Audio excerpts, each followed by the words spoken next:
छाड़ खाईटा गुरुवार पड़गला बोली आम शुक्रवार दिन बाहरलु चल ओडियाणी होटेल टे मटन खाई आसिया।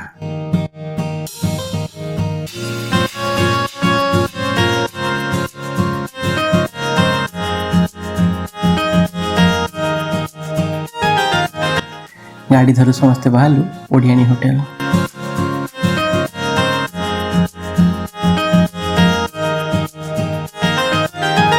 होटेल बहुत बढ़िया अच्छी अवश्य मो पूर्व होटेल विषय बहुत जानी आम ब्लॉग रे होटेल विषय पढ़ी थे। मुझे प्रथम थर होटेल को जाइली बढ़िया लगला। पिंडारे टिके बसीगला भाई बसीगली समस्त डाकिल भाई चलो टे कि ना खाली टे भात मटन टे खाई आसवा।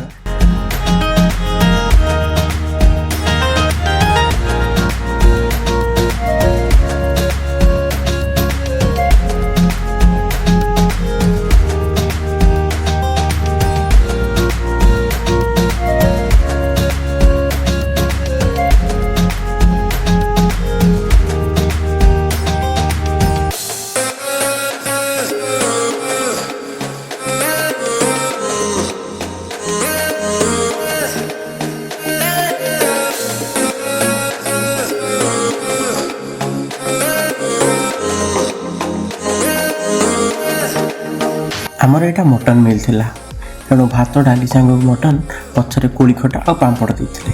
मटन टेस्ट बहुत बढ़िया था। मु खाइली मो सांग भाई जाते से खाइले आम गोटे छोटिया छुआटे जाता से चिकेन खाइला।